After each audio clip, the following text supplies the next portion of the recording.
प्रणाम गुरुदेव। प्रणाम गुरुदेव। आयुष्मान भव। गुरुदेव, मैं युधिष्ठिर हूँ और यह मेरे 4 अनुज भीम, अर्जुन, नकुल और सहदेव। आओ पुत्र युधिष्ठिर, मेरे समीप आकर बैठो। अब तक महाराज धृतराष्ट्र के ज्येष्ठ पुत्र मेरे समीप बैठते थे। अब तुम ज्येष्ठ हो, मेरे पास आकर स्थान ग्रहण करो। मैं आभारी हूँ आपका गुरुदेव, किंतु यदि यहाँ कोई और बैठता था तो फिर उसी को बैठने दीजिए। किसी का स्थान ले लेना न उचित है और न मुझे शोभा देता है। तुम्हारे विचारों से प्रसन्न हुआ, किंतु आश्रम के नियमानुसार ज्येष्ठ कुमार ही गुरु के समीप बैठता है। आज से तुम मेरे समीप ही बैठोगे। जो आज्ञा गुरुदेव। तुम वहां जाकर बैठो।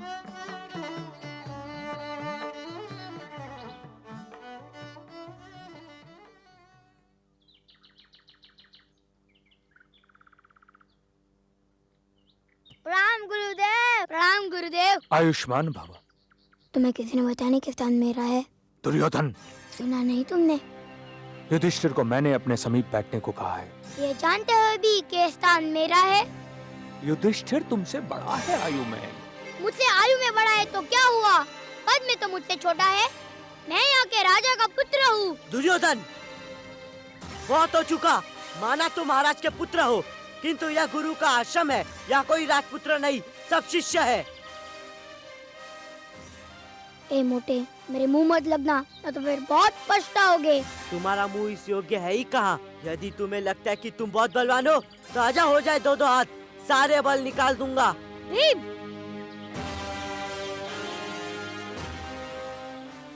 भीम, यह गुरुदेव का आश्रम है, कोई अखाड़ा नहीं।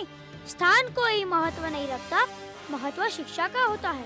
और शिक्षा तो कहीं भी बैठकर प्राप्त की जा सकती है। दुर्योधन, लो बैठो अनुज, यह स्थान तुम ही को शोभा देता है। हाँ, ध्यान रहे यहाँ कोई भी ना बैठे।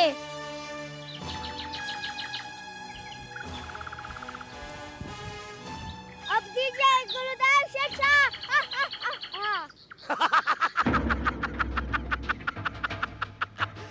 चिरंजीव रहो भांजो, जुग जुग जियो। बहुत बहुत बधाई हो। हमने तो वही किया जो आपने कहा था मामा श्री। इसी कारण तो सफल हुए भांजे। पहले ही दिन बता दिया कि वो कौन है और तुम कौन। मामा श्री, वो तो कुछ बोला ही नहीं। मुझे पता था भांजे कि वो कुछ नहीं बोलेगा। मामा श्री, वो तो सीधा साधा है, परंतु भीम बहुत दुष्ट है। अच्छा, क्या किया उसने? क्या तो कुछ नहीं, बस ऐसे देख रहा था जैसे खा जाएगा। उसकी तो नेत्रों की ज्योति चली जाएगी भांजे। मैंने सुना है भीम बड़ा फेटू है। इस आयु में 10-10 जनों का भोजन अकेले चट कर जाता है। मैंने इन सब के विषय में विशेष जानकारी प्राप्त की है। शत्रु से अनभिज्ञ रहना बहुत भारी भूल होती है भांजे। मुझे पता है कि लड्डुओं के नाम मात्र से भीम के मुंह में पानी आ जाता है। मेरी एक बात ध्यान से सुन लो भांजो। यदि तुम्हें हस्तिनापुर का राज सिंहासन अपने पास रखना है तो मेरी बातें सुनने और उस पर चलने का अभ्यास करना होगा। तुम्हें युधिष्ठिर से क्षमा मांगनी होगी। क्षमा? हाँ, उससे कहना होगा कि कल जो तुमने किया वो उचित नहीं था। अभी अभी तुमने बताया कि वो एक साधारण बालक है, वो तुम्हें क्षमा कर देगा। अब रहा भीम, तो भीम को इतने लड्डू खिलाओ कि उसका पेट फूल जाए। परंतु लड्डू वही खिलाना जो मैं तुम्हें बनवा कर दूंगा। विशेष मोदक लड्डू, समझे भांजे?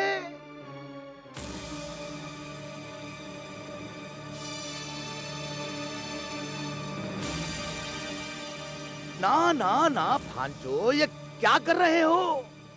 ये मोदक लड्डू है, मोदक लड्डू। इनमें विष मिला है, मैंने तुम्हें कहा था ना। हाँ। किसके लिए? भीम के लिए। यही उपचार ठीक रहेगा। दुर्योधन, केवल एकमात्र भीम ही तुम्हारे मार्ग का अवरोधक है। हाँ मामा श्री, हाँ। उसे अपने मार्ग से हटाओ। कभी कभी इन गधाओं को छोड़कर इन मोदक लड्डुओं से खेलना सीखो। हाँ मामा श्री, हाँ। चिरंजीव रहो चिरंजीव, चिरंजीव रहो दुर्योधन, चिरंजीव रहो। तुम्हारा मस्तिष्क मेरे मस्तिष्क से मेल खा रहा है।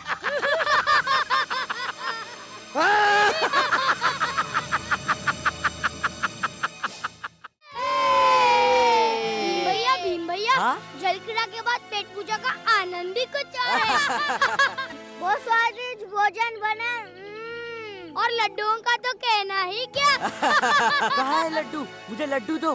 कहाँ है लड्डू? भोजन का नाम सुनते ही भीम भैया खुश हो जाते हैं। दुर्योधन भैया, भीम भैया को बाद में देना। क्यों? अन्यथा ये सारा भोजन चट कर जाएगा और डकार भी नहीं लेगा। देखो देखो, भोजन हमारी प्रतीक्षा कर रहा है। ये देखो लड्डू, आओ आओ आओ। चलो चलो चलो। ये लड्डू केवल मेरे हैं, मैं इन्हें किसी को नहीं दूंगा।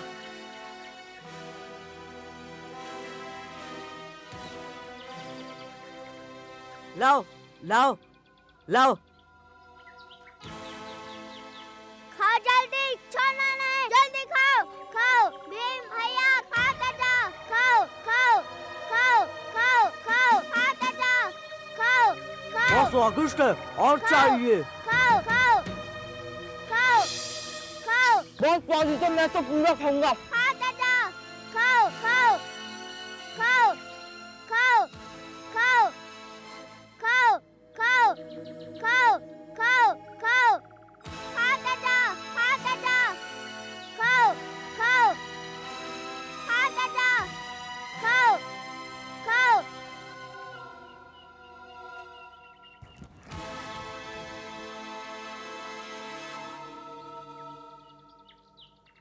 खाओ।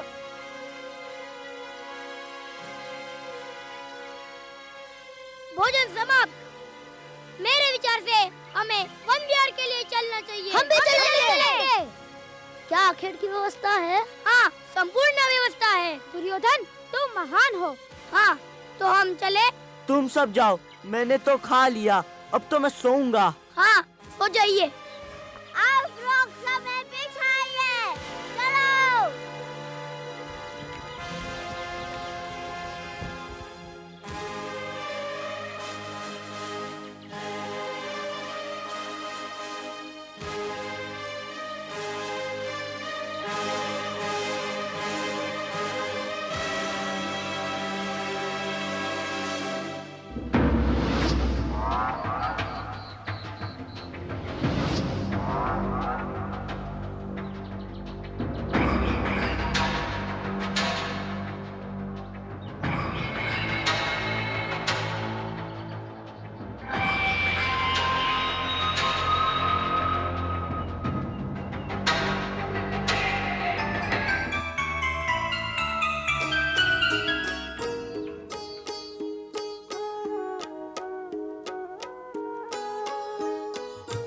ऐसा मातुल और न देखा, जो मातुल का नाम ल जाए।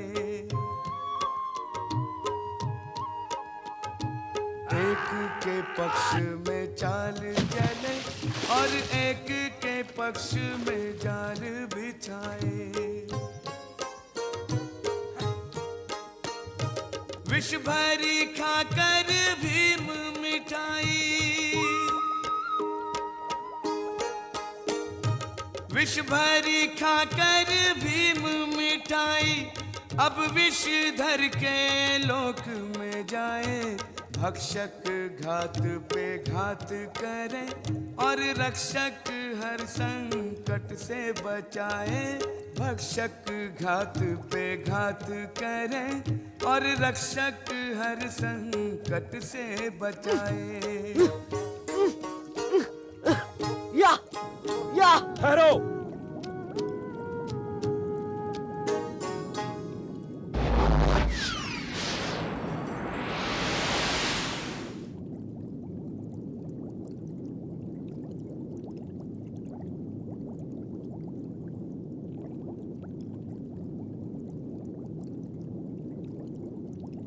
उद्दंड बालक, हमारे नागलोक में आकर हमारे ही नागों का संहार कर रहे हो।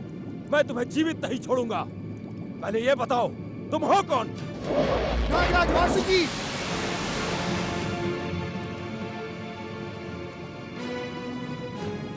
पुत्र भीम, तुम यहाँ इस स्थिति में? आप कौन है और मुझे कैसे जानते हैं? मैं आर्यक हूँ पुत्र, तुम्हारी माँ का पर नाना, तुम्हारे नाना का नाना। मेरे नाना के नाना? हाँ पुत्र, महाराज वासुकी, ये भीम है, हस्तिनापुर के पूर्व सम्राट पांडु का पुत्र। कुंती इसकी माँ मेरी प्रपौत्री है। भीम, ये है नागराज वासुकी, मेरे मित्र। प्रणाम महाराज। आयुष्मान भव। आर्यक, भीम की स्थिति बता रही है कि किसी ने षड्यंत्र करके इसे मारने के लिए उदक ताल में डुबोया है। मुझे भी ऐसा ही प्रतीत होता है महाराज, और डुबोने से पूर्व इसे विष खिलाकर अचेत कर दिया था, क्योंकि सचेत अवस्था में तो भीम जैसे बलशाली बालक को उदक तालाब में डुबोना असंभव है। सत्य कह रहे हो आर्यक। नागों के काटने से विष का प्रभाव कम हो गया और भीम की चेतना लौट आई। हाँ महाराज, विष का प्रभाव विष के द्वारा ही कम होता है, अन्यथा इन विषधर नागों के काटने से तो कोई जीवित बच ही नहीं सकता। मुझे भी ऐसा ही प्रतीत होता है कि मेरे साथ कोई षड्यंत्र किया गया है। पुत्र भीम, तुम्हें किसने मारने का प्रयास किया है? नाम जानकर क्या करेंगे, है कोई अपना ही। भीम, तुम भाग्यशाली हो। जो मित्र आर्यक हमारे इस नागलोक में हमसे मिलने आए हुए थे, इन्होंने तुम्हें पहचान लिया, अन्यथा पता नहीं क्या अनर्थ हो जाता। नाना जी, आपका बहुत बहुत धन्यवाद, और आपका भी महाराज। अब मुझे हस्तिनापुर जाने की व्यवस्था करवा दे तो अति कृपा होगी। अब यहाँ आ ही गए हो तो कुछ दिन हमारा भी आतिथ्य ग्रहण करो भीम। इसके लिए क्षमा चाहता हूँ महाराज वासुकी। मेरे भाई, मेरी माता मेरे लिए चिंतित होंगे। प्रिय भीम, तुम पूर्व सम्राट पांडु के पुत्र हो। महाराज पांडु हमारे बड़े हितैषी थे।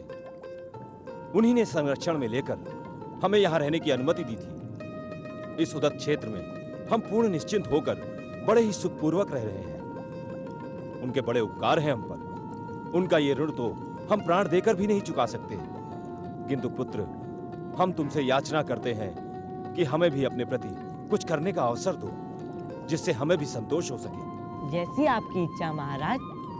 पुत्र भीम, धन, रत्न, आभूषण तो तुम्हें बहुत मिल जाएंगे, परंतु हम तुम्हें असीम बल प्रदान करना चाहते हैं, जिससे कि तुम सहज ही अपने शत्रुओं पर विजय प्राप्त कर सको। ये देखो, इन 7 कुंडों में अमृत रस भरा हुआ है। तुम स्वस्ति वाचन करके इसका पान करोगे। इस रस के पचते ही तुम्हें सहस्त्र हाथियों का बल प्राप्त होगा। उसके पश्चात हम तुम्हें हस्तिनापुर पहुंचाने की व्यवस्था कर देंगे। आप महान हैं महाराज, आप महान हैं। आओ पुत्र।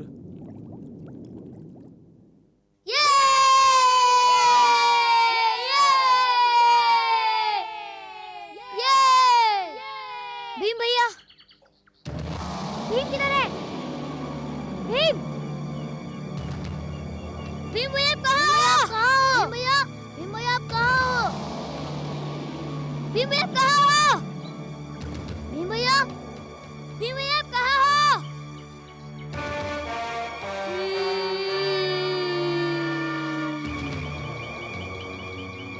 सुनो, हो सकता है वे हस्तिनापुर लौट गए होंगे। ऐसा कैसे हो सकता है? जागने के बाद वे तो हमारे पास वन में आ ही जाते। हो सकता है हमको वन में ढूंढ रहे होंगे। इतना बड़ा वन है, पता नहीं कहाँ चले होंगे।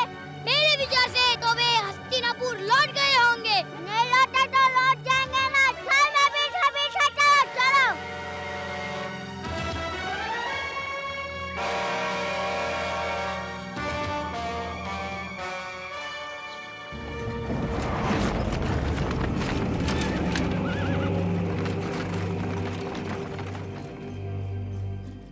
दुर्योधन, दुर्योधन, गंधारी, दुर्योधन, स्वामी, स्वामी, स्वामी पुत्र दुर्योधन यहाँ आया? नहीं तो, किंतु तुम इतना घबराई हुई क्यों हो गांधारी? और उसका नाम तो सुयोधन है, तुम उसे दुर्योधन क्यों कह रही हो? नाम तो उसका सुयोधन है स्वामी, पर वो कार्य ऐसे करता है कि उसे दुर्योधन कहने का मन करता है। कुंती बहुत व्यग्र है, भीम अभी तक नहीं लौटा। तो इससे हमारे पुत्र का क्या संबंध है गांधारी? कुंती कह रही थी कि भीम और दुर्योधन साथ साथ गए हैं, फिर भीम कहीं चला गया। कहाँ गया कुछ ज्ञात नहीं। जब किसी को कुछ ज्ञात नहीं है गांधारी, तो हमारे पुत्र को कैसे ज्ञात होगा?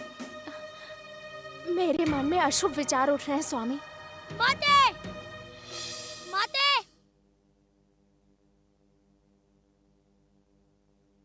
आपने मुझे बुलाया माते? पुत्र, भीम कहाँ है? मुझे कुछ नहीं पता माते। इसको कैसा पता चलेगा माते? वो तुम्हारे साथ खेल रहा था, सच सच बताओ क्या हुआ? भीम मेरे साथ अवश्य खेल रहा था, परंतु नदी में कूद पड़ा। हाँ, नदी में कूद पड़ा।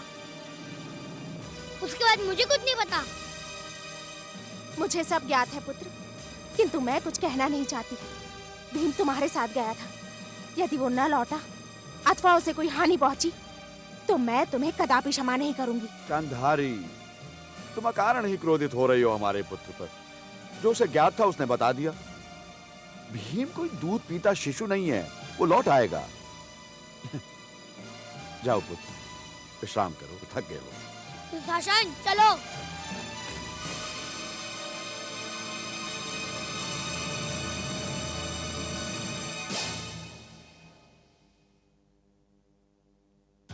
मुझे अपने पुत्र की चिंता हो रही है स्वामी। क्यों? आजकल उसे बहुत क्रोध आने लगा है, अकारण ही तोड़फोड़ करने लगा है। ऐसा प्रतीत होता है पांडवों का यहाँ आना उसे अच्छा नहीं लगा। समान आयु के बालकों में खटपट होती रहती है गांधारी। तुम्हारी चिंता व्यर्थ है। तुम कुंती से बहुत स्नेह रखती हो ना, इसलिए उसकी व्यग्रता देखकर स्वयं भी व्यग्र हो गई। धीरज धरो, भीम लौट आएगा। हमें अपने पुत्र पर पूरा विश्वास है गांधारी, इसमें उसका कोई हाथ नहीं है।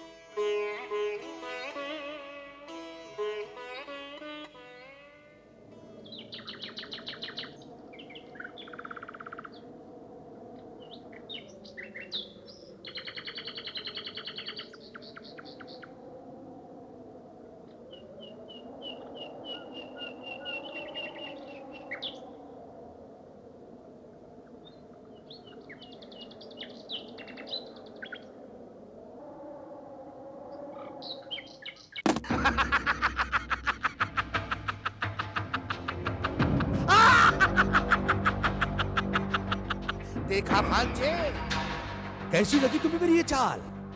सांप भीम मर गया और लाठी भी नहीं टूटी। अब तक तो भीम स्वर्गलोक में विहार कर रहा होगा अपने पिता पांडु के साथ। हाँ मामा श्री, सब लोग उसे ढूंढ रहे होंगे, पर वो यहाँ हो तब तो मिले। मामा श्री, आप महान है, महान। भांजे, तुम देखते जाओ, मैं किस प्रकार तुम्हारे रास्ते से एक एक कांटे को निकालूंगा। तब तुम निष्कंटक होकर राज करोगे। एक दिन तुम इस साम्राज्य के सम्राट बनोगे, सम्राट दुर्योधन।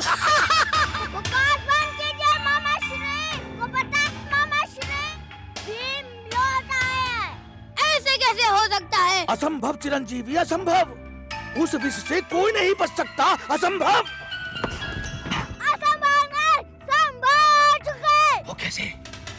अभी अभी मैं कान्हा से सुन के आया, काका भी दो पिताश्री को बता रहे थे। तब तो उसने बता दिया होगा कि हमने। हाँ, काका ने कहा भीम नदी में गिर पड़ा था, नाक लग के राजा ने उसको बचा लिया। चलो देखते हैं। मैं नहीं जाऊंगा। भांजे, यदि तुम नहीं जाओगे तो कोई कार्य संपन्न होगा? दुशासन, चलो। चलो चलो। चलते हैं फिर। भांजा किसका है?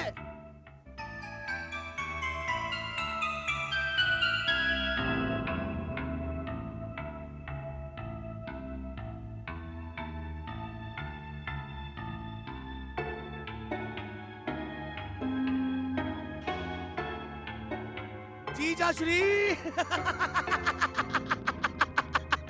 ये मैं क्या सुन रहा हूँ? क्या ये शुभ समाचार सत्य है कि हमारा प्रिय भीम लौट आया?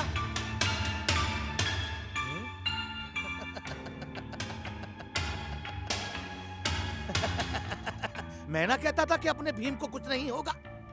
वो जहां कहीं भी होगा सकुशल लौट आएगा। वैसे महामंत्री जी, भीम ने आपको बताया कि वो कहां था? भीमसेन को कुछ स्मरण नहीं है गांधाराज शकुनी। उसने कहा कि वो सरोवर में गिर पड़ा था।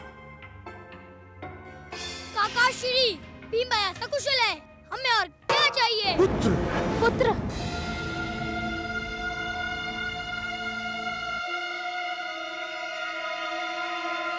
विदुर, भ्राताश्री, अब से कुरुवंश के सभी राजकुमारों की सुरक्षा और देखभाल की व्यवस्था कीजिए। सब कुमार बड़े हो रहे हैं विदुर। तुम कुलगुरु कृपाचार्य से कहो कि सभी कौरव और पांडव कुमारों की शिक्षा पर समुचित ध्यान दें। जो आज्ञा महाराज।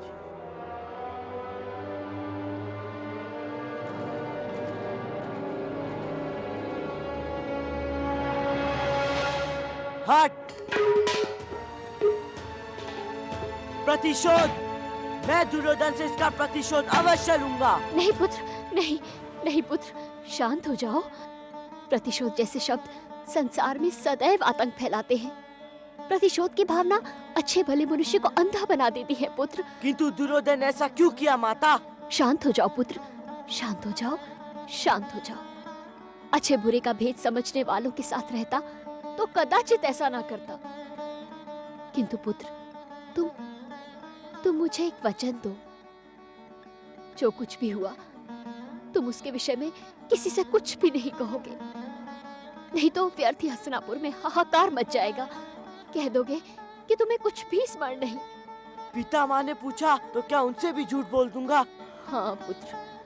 किंतु आप तो कहती थी कि झूठ बोलना पाप है। अवश्य है, किंतु किसी के मन को ठेस पहुंचाना महापाप है पुत्र। मैं समझा नहीं माता। तुम पितामह को बताओगे कि दुर्योधन ने तुम्हें विष मिश्रित लड्डू खिलाकर मूर्छित कर दिया था तो उन्हें बहुत दुख होगा, उनके मन को ठेस पहुंचेगी। तुम क्या चाहते हो पुत्र? पितामह के मन को ठेस पहुंचे, उन्हें दुख हो? नहीं, कदापि नहीं। किंतु माते, अब हम दुर्योधन के संग कभी नहीं खेलेंगे। ठीक है पुत्र, ठीक है। तुम 5 भाई हो, आपस में ही मिलकर खेलो तो किसी अन्य संगी की आवश्यकता ही नहीं पड़ेगी।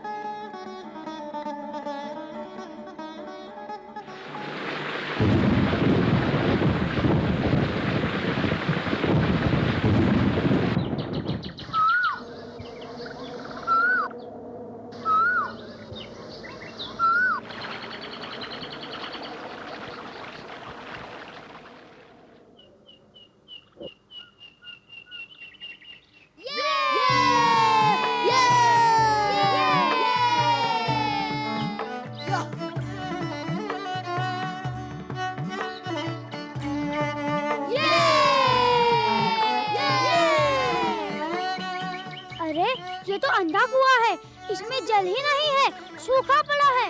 रस्सी होती तो मैं उतर जाता और निकाल लाता। रस्सी? यहाँ कहाँ?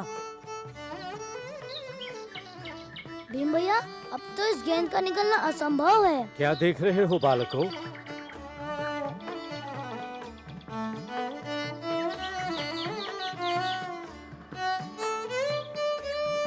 हमारी गेंद कुएं में जा गिरी है ऋषिवर। देखूं?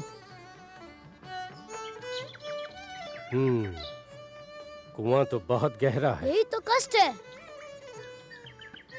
तुम्हारे पास धनुष बाण है? हाँ ऋषिवर, है, अभी लाता हूँ।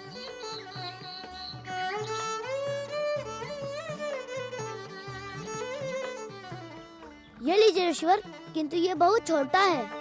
इससे कोई अंतर नहीं पड़ता।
चमत्कार हो गया। ऋषिवर, आप कौन हैं? मैं द्रोण हूँ। हमारे संग चलिए। पितामह आपसे मिलकर बहुत प्रसन्न होंगे। वे वीरों का बहुत आदर करते हैं। मैं हर किसी से नहीं मिलता वत्स, परंतु तुम्हारे पितामह हैं कौन? वे महावीर हैं। संसार उन्हें महात्मा भीष्म कहकर पुकारता है। भीष्म? तुमने उनका नाम लिया है पुत्र, जिनका नाम सुनते ही शीश अपने आप आदर से झुक जाता है। मैं उनसे अवश्य मिलना चाहता हूँ। मुझे शीघ्र उनके पास ले चलो। आइए ऋषिवर। आओ।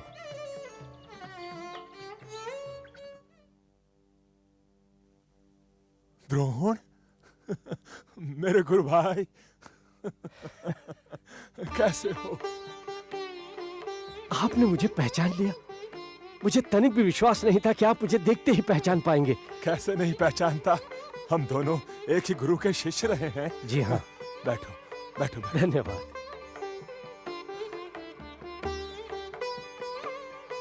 और जब पांडुपुत्रों ने मुझे कुएं से गेंद निकालने की घटना बताई, उसी समय मुझे पूर्ण विश्वास हो गया कि ये मेरे गुरु भाई के अतिरिक्त अन्य कोई हो ही नहीं सकता।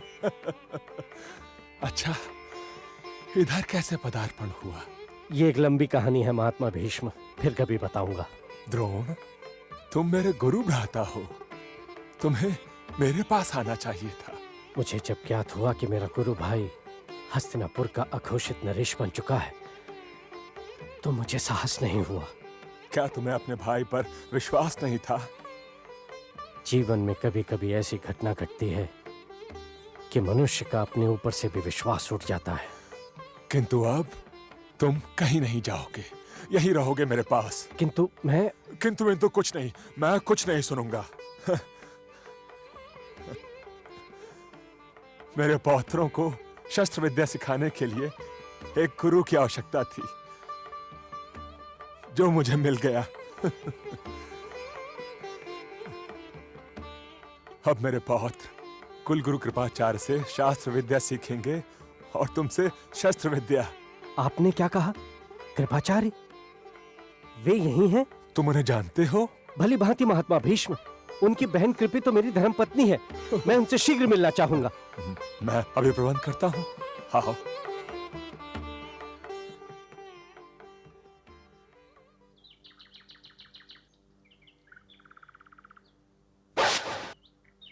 जीजाश्री। कृपाचार्य, कृपाचार्य।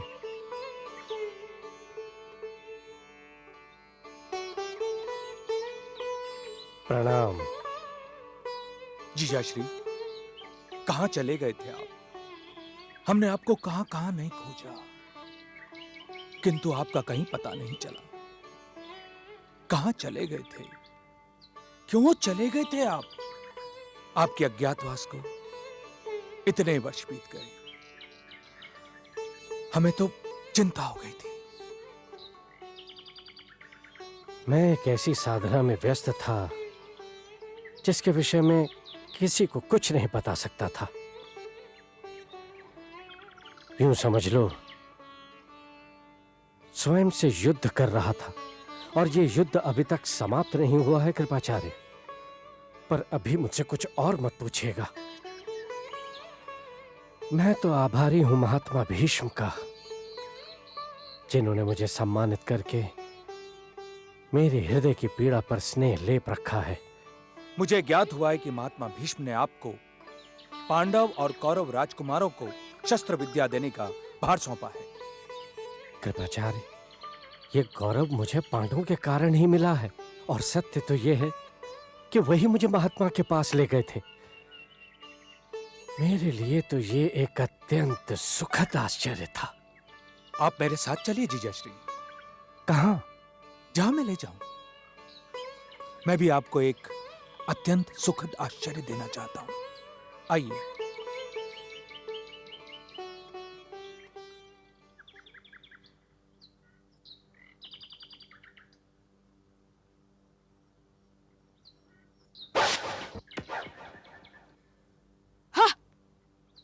पुत्र, मामा श्री,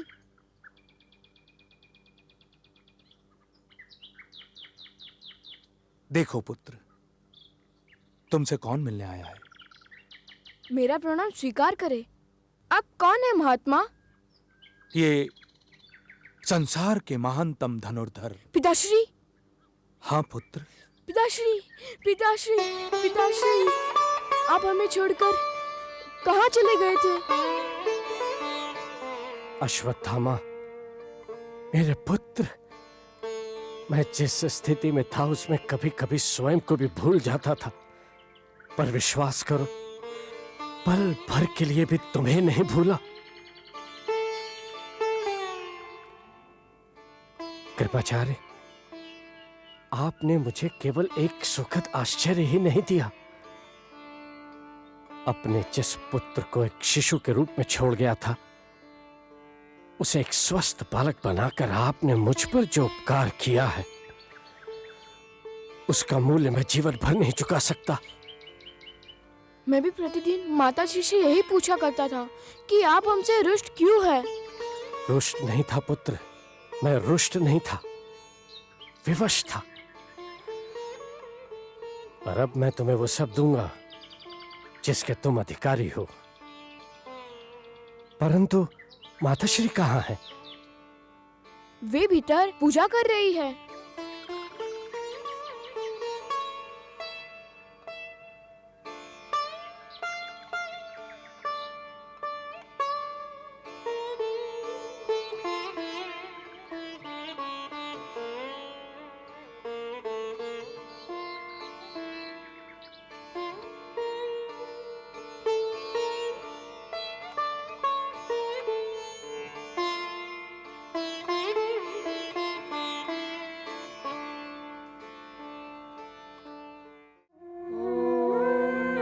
शिवाय, ओम नमः शिवाय, ओम नमः शिवाय, ओम नमः शिवाय, ओम नमः शिवाय, ओम नमः शिवाय, ओम नमः शिवाय, ओम नमः शिवाय।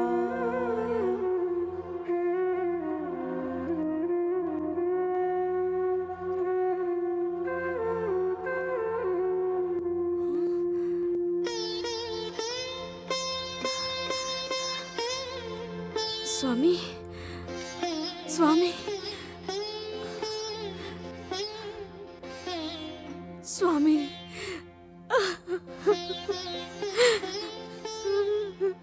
कहाँ गए थे आप? कहाँ गए थे आप? देवी, उठो।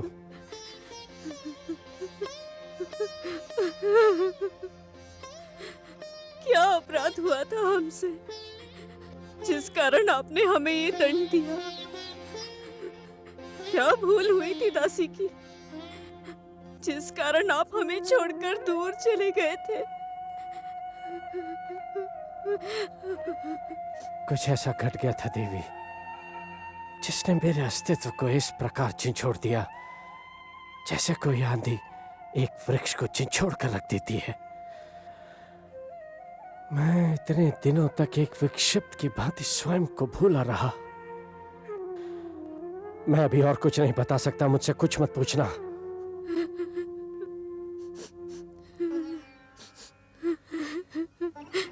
नहीं पूछूंगी। मैं जानती हूँ आप जैसा प्रेमी पति और पिता कुछ ऐसा ही हुआ होगा, तभी तो आप अपनी पत्नी और पुत्र से दूर चले गए। आपने कभी किसी को अकारण दुख नहीं दिया। हाँ, परंतु तुम दोनों को तो दिया, क्योंकि जो कुछ हुआ उसमें तुम्हारा कोई दोष नहीं था। देवी, मैं तुम्हारा आभारी हूं। तुमने मेरे पुत्र का पालन पोषण इस प्रकार किया कि आज उसे देखकर मेरा मन खिल उठा। मेरी अनुपस्थिति के लिए आज मुझे वचन से क्षमा करो देवी, क्योंकि जिस दिन कारण जान लोगी मुझे मन से क्षमा करोगी।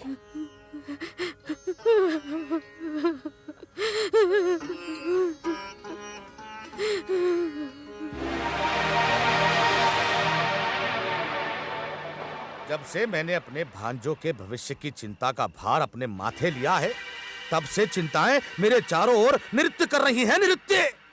चिंताएं तो मेरे जीवन का अंश बन गई है भांजो। मामा श्री, लगता है नई चिंता ने आपको घेर लिया है। नई चिंता? सुना नहीं तुमने कि यहाँ गुरु द्रोणाचार्य पधारे हैं? तुम्हें पता है कि वे कौन हैं? आज संसार में उनसे बड़ा शस्त्र विद्या का ज्ञानी कोई नहीं है। तो क्या हुआ मामा श्री? चुप! यही तो त्रुटि है तुम में तो शासन। कोई भी बात पूरी सुने बिना बोल पड़ते हो। हाथ नीचे करो। सुना है क्या वो तुम्हें शस्त्र विद्या सिखाएंगे? तब तो बहुत ही अच्छा। अच्छा नहीं भांजे, यही तो चिंता का विषय है कि तुमसे मिलने से पूर्व आचार्य द्रोण पांडु पुत्रों से मिले और वही उन्हें ताश्री भीष्म के पास ले गए। तो क्या हुआ मामा श्री? फिर वही तो क्या हुआ मामा श्री। भांजे, मैंने सुना है पांडु पुत्रों ने द्रोणाचार्य को अधिक प्रभावित किया है और कभी कभी पहला प्रभाव अंतिम प्रभाव सिद्ध होता है। और मुझे भय है कि द्रोणाचार्य शस्त्र विद्या सिखाने में तुमसे अधिक पांडवों पर ध्यान देंगे और ये तुम्हारे लिए उचित नहीं होगा। बहुत गंभीर समस्या है भांजो। द्रोणाचार्य का पांडु पुत्रों के लिए मोह, ये हमारे लिए अर्थात तुम्हारे लिए शुभ सिद्ध नहीं होगा। कुछ सोचो भांजो, कुछ सोचो।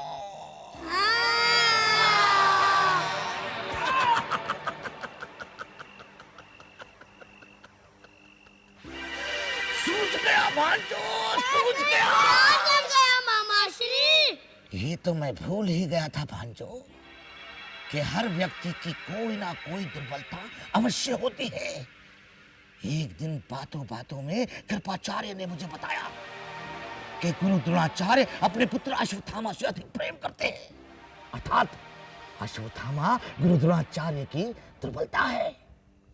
यदि पांडवों ने गुरु द्रोणाचार्य के मन को जीता है तो तुम्हें अश्वत्थामा के मन को जीतना होगा।